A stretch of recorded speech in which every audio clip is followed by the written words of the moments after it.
ఇక్కడ మీకొక విషయం చెప్తానండి. ఈ దియా హ్యాంగింగ్స్ ఉంటాయి కదా! అవి నాకు చాలా అంటే చాలా అనిపిస్తాయి. దేవుడి పటాలలో చూసినప్పుడు, టెంపుల్స్‌కి వెళ్ళినప్పుడు చూసినప్పుడు చాలా అనిపిస్తాయండి. ఎప్పటినుండో అనుకుంటా ఉన్నానండి. ఇవి దేవుడి గదిలోకి తీసుకోవాలని. మొన్న కుదిరింది. ఆన్‌లైన్‌లో మా అబ్బాయిని పెట్టమంటే పెట్టాడు. కానీ అవి వచ్చాక చూస్తే నాకంత నచ్చలేదు. మళ్ళీ రిటర్న్ చేసేసాను. తర్వాత మేము మొన్న జనరల్ బజార్ ఎళ్ళొచ్చాం కదా! అక్కడ తీసుకున్నాననమాట. ప్రత్యేకంగా వీటి గురించే వెళ్ళొచ్చామనమాట. ఇంకా అనుకున్న విధంగా వాటిని తీసుకొచ్చామనమాట. తీసుకొచ్చేసి ఇంకా అవి ఫిట్ చేయిస్తా ఉన్నానండి ఈరోజు.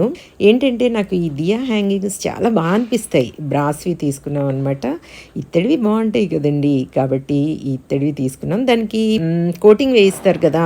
తొందరగా కలర్ చేంజ్ అవ్వకుండా అలా కూడా వేయించేసామనమాట. తోరణాలు గూడా ఇత్తడివే తీసుకున్నానండి. ఇవి చాలా అనిపిస్తాయి. ఎప్పటినుండో అనుకుంటే ఇప్పుడయిందండి ఇది.